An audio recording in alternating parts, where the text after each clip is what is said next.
she carves a hole out and empties it out inside, and the cactus itself creates a scar tissue, so there's a huge big bulb inside there. So she lays her eggs in there, and then her babies fledge. Then she wants to do another hole in another cactus. That's why there's so many holes. So everybody else moves into there. Little elf owls move in there. The wrens move in there. Everybody moves in. So here's some small saguaros. They're just getting a start. This one here is probably about 12, 15 years old. This one's probably about 40 years old. And this one here is probably 50 or 60 years old. And they got their start because somebody ate the fruit from the saguaro cactus and pooped it out on the ground, and it's being protected. No one's stepping on it. It's being shaded in the summer, shaded from the heat, shaded from the sun, and so these trees, or this tree here, will die in 100 years. Jojoba is the basis for a lot of cosmetics and shampoos and even engine parts. Jojoba is being used for that too. I have a sample of it here. And what jojoba has done is it hasn't saved the whales, but it's given a reason not to kill whales for their oils. Oh, I have some. Good. So I want you to feel this. I'm going to squirt a little on everybody. You can see it just disappears into your skin. It doesn't have the proteins that would go rancid, so it's a very sturdy oil. It's called jojoba. Yeah. And now if you look at the back of your shampoo container, you'll notice that a lot of your stuff is made of jojoba. The seeds are what are ground down into this jojoba. It's a wonderful building material for the Native Americans. So what you do is you just take off these, you can see the stickers on this stuff. So you just can whack them off and line them up like a fence, and nothing can get through there. You can plant vegetables inside there, and you won't be bothered by rabbits, any kind of rodent, because it cannot get through there. That is tough stuff. So we use a lot of this for our fencing around town to keep it safe. This is teddy bear cactus. It's kind of the same. And if you touch it, it is yours forever. So you can see one of the little dollops have dropped here, and a couple of them have been, and they will start growing again. One thing about the desert is you don't have to dig a hole to plant anything. You just lay it on the surface and it roots itself and gets going. So this is the way it propagates. A cow walks by it, brushes against it, and then eventually that big old clump is shooken off somewhere else, and that's where it starts growing. So you see huge fields of these things. If you take your hand and smush it up and then smell it, that's what the desert smells like when it's raining. It has that wonderful green smell to it. In Mexico, it's called pedionella. I might not be pronouncing that right, but that means little stinky one. I think it smells great, because it smells like our land here. The Native Americans, this is their pharmacy, it's building material, it's their headache problems, balding problems. They take the roots and cook them down and then put it on their hair, and they grow more hair. And this one came down about 2 months ago, and that thing probably weighs 900 pounds maybe. Each foot of a saguaro is 70 pounds. Their roots are very shallow because there's no organic matter in our soil. It's all, well, you can see it's like concrete, and when it rains it just washes off too, so there's no reason for roots to go down. The roots are usually far spread as far as they are tall. And this is a real good example of how these plants use all the rain, every drop of water that falls around this plant goes into the center. Each one of these little fronds is got a cup on it that just funnels it down to the center, so not much can live underneath it because it's starved, and every bit of rain that falls around it goes into the use of it. You can see this is last year's flowers. They're little cups. Here's one here. They're little cups, so that's how you can tell the girls. And the boys have they have those little balls. How else to say it? Sorry. It's used for a lot of basketry. The Native Americans cut it at a certain time of the year, and then they process it and they start their little weaving. So this here is made from agave. Yeah, so it's a real handy plant. It brings a lot of money into the reservation. This is basically their basket weaving. Here's another different kind of cholla. This is a pencil cholla. This is extremely tasty blossoms on this. It tastes like artichokes. Native Americans used to use this to predict when it's going to rain, because 4 days before it rains, it's fully leaved out. It has like a built-in barometer called limberbush. It's quite common. And it does grow wild in the mountains. Little teeny grapes, and they aren't edible. It just takes a lot of grapes. There, stretch yourself out. Always stretching. Yeah, he's just taking The life rocks easy. over there. Oh, look at him. He's just loving it. And he's been with us since he was 2 months old. So he does not know the wild. But he's still wild. He's still wild. We do not go in there without locking him up first. Okay. And his mother was probably killed, and he was abandoned as a kitten in somebody's backyard in San Jose, California. So he's got a good life here. We have a vet that visits him, and he doesn't eat every day. He gets a snack. I think about every 10 days they give him. Gets to eat a real meal. Yeah. And we don't feed anybody live food because you wouldn't want to see that. So he gets processed food. But his little snack should be, say, maybe a mouse, not alive, or a bird wing, or something like that. Just something to play with and mess with. We spend a lot of time doing enrichment for all these guys, keep them entertained. Because they could put you in the nicest, prettiest place in the world and say stay there, and you'd be bored with it in 20 minutes. So he gets things to do all the time. We gave him Christmas presents last year, and nicely wrapped in meat stuff and bones and stuff. And we gave some to the bear too, but the bear got different things in his package. Well, the bear went boom, rip, eat. This guy circled it for about an hour before he pawed it, and then started messing with it. It was really interesting to see the difference, how cautious cats are. Squirrel going up on the road. We've got about 115 of the Mexican gray wolves in Arizona and New Mexico, and they're running wild as we speak. Touch this fur. Now you wonder why they track them. Feel that. Oh. Now remember, we didn't have down comforters and stuff back then. This was what they wore. When you think of mesquite, what do you think of? Barbecue. Yeah, and this is why. Let me show you here. Okay, so not only is the wood sweet for your barbecue, the beans that hang from it, what you do is you grind this up, and you get something called mesquite meal, and this is delicious. Okay, here we go again. So We can taste it? yes, please do. It's going to be so sweet, you're going to think, what is that, molasses? Mm. It's really good. Yes, isn't that amazing? So what you can do with this, you can substitute, like if you're making something and somebody will say, what is that taste? And of course you don't want to tell them. But it's the sweetness of these beans that have been ground up.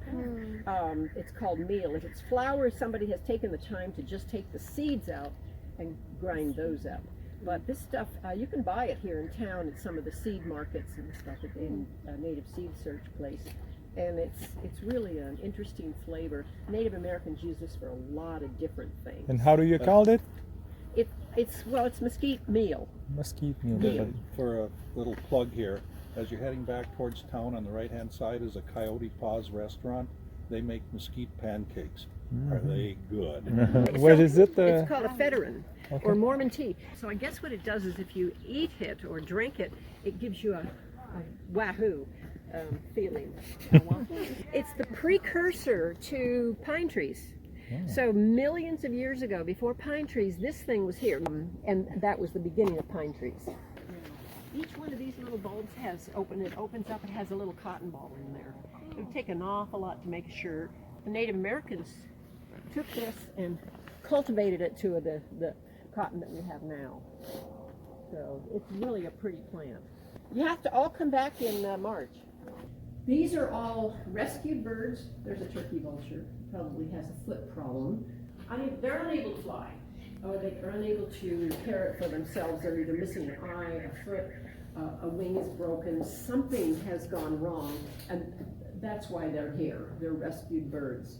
In the 80s, southeast of here, they eliminated all the little prairie dogs. And so what happened was the grasslands disappeared, and then all the trees started growing up That's so in it. funny. They took all the trees out. It stays a grassland with them here because they're cultivating the soil, there's seed dispersal, and so the antelope came back after that. This is, if you go to Mexico and you buy some figurines made out of the dark wood of porpoises, you know, jumping, or alligators or whatever, it's made from this. This wood doesn't float. It's called ironwood because it's really dense and heavy. So, but it is protected here. It's not protected in Mexico though. Before one of these guys blooms, you chop it off and shave it down so you have this big pineapple looking thing. Before this happens, you want to cut this thing off. So you'd be wanting to cut this one off right now. And then shave it down. And then you have this thing inside of it that looks like a big pineapple. And that's where all the sugars are. So that's crushed and smoked, or smoked and crushed. And the sugar is going to create your tequila. This one's too late, of course, because, well, as soon as it starts blooming, it uses all of its sugar to shoot up that bloom. Qualities as tequila and the same grades. It just depends on which one you've done now. But as you can see, we have a lot of vegetation here today, and that's very normal here. You know, we actually have 2 rainy seasons here in Arizona, which gives us about 12 inches of annual rainfall, which is quite a lot for a desert. Half of the plants that you see, well, they all have thorns on them. So if you're a raptor trying to make a living in this type of habitat, well, it can be challenging. It's not impossible, but can be a challenge. So I'm going to go ahead and step out of the way as we wait for our very first raptor to fly in for us this afternoon. Think about a riparian area as a stream-side community. There's water, lots of tall trees, a lot of vegetation, a lot of ground cover. So this bird, here she comes in beautiful over you. This is the gray hawk, but having short brown wings and a long tail allows her to navigate all that vegetation, those tall trees in those riparian areas. And they are considered a highly specialized raptor. So what that means is they usually are found in just riparian habitats. You're not going to see them in a variety of habitats. Also, a large majority of their food consists of one food source, which is spiny lizards. So if you imagine she's going to be looking for that lizard as it's sunning on a rock, perhaps on the side of a tree, and that lizard is very well camouflaged, but what raptors do very, very well is they process movement.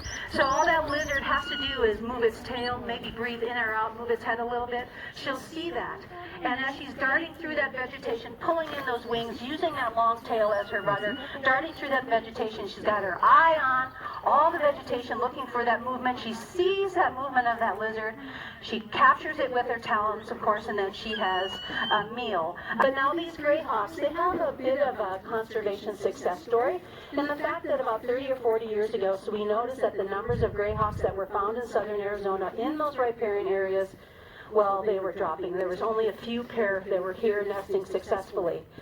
So what we noticed is we were changing those habitats.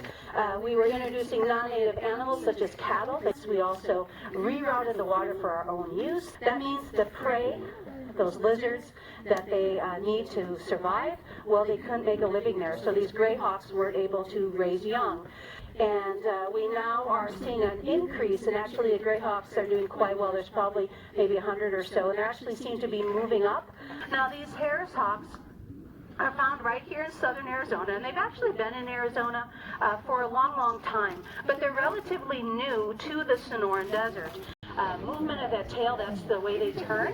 Now, why do raptors soar? Well, raptors soar for a couple of reasons. They like to go up in their space vertically. It announces to other raptors in the area that this space belongs to them. Also, Harris hawks, because they live in a group or a family, and they have to have a certain social structure in order to be organized to make a living here. When they soar together, that's the way they figure out who they are. So it's how they get to know each other. Also, here in the desert, in the warm summer months, going up high is a good idea because you can cool off up there as well. You're making Harris hawks breeding. They can breed anytime in the urban environment. So in the cities of Tucson and Phoenix, not uncommon to see young Harris hawks pretty much any time of the year. Now, the Harris Hawk social structure is very interesting. We say that they're a family. We say that they work together as a pack or a group. But they're not always all genetically related to each other. That would make good sense. A lot of times they're Harris Hawks that have come together in order to form more like a pack, very similar to a pack of wolves. But a certain job that they'll do to be successful in hunting. So what happens then is they have this social hierarchy or dominance hierarchy. So in a Harris Hawk group, there's typically one bird that is the most dominant bird. Now in the raptor world, a lot of times the females are typically larger, very common, and there's a lot of theory about why that is. But in the Harris Hawk world, it's kind of interesting because the females, like I said, 30% larger, they're going to be a little bit slower in flight, but they have very big feet, really strong talons. So when they're hunting, they can grab onto very large prey, maybe a very large rabbit. The male's a lot smaller, so they are going to be able to go faster, but they're not going to be able to hold on to such large prey. So what ends up happening is these Harris Hawks then have a variety in their diet, and that is a really good strategy for success. Unlike that gray hawk who really tends to eat just one type of food, those spiny lizards. These Harris Hawks have the ability to hunt a variety of sized rabbits. They can get rodents. Sometimes they'll take birds, but one thing they never ever really hunt are snakes, which is interesting because they are found here in the desert, but they have learned probably when they've evolved in southern Mexico and in South America that there's a lot of venomous snakes in those areas, so they tend to not hunt snakes. But what you can see is they're using that tail for the rudder. You notice when these young or when these smaller males are coming in and catching food out of the air, how agile they are. But a lot of times though, these females would turn around, fly right back, and the family might accept her for another year, a couple more months, and she'll try it again. So the way that they know that when that female flies in that she's actually one of them, look at the chestnut on that bird on Amanda's glove. See on the top of the wings?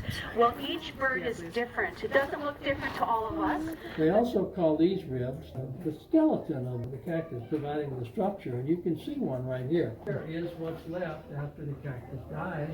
That provides structure, but the rest of it is just moisture storage. So it'll absorb a lot of whatever moisture it gets, it will absorb, but it stores it in a pithy interior, so that if it does go a long time without moisture, it can still rely on the moisture that it's stored. And when it does absorb moisture, the skin actually expands. They blossom in the spring, like May, and the fruit will come about July.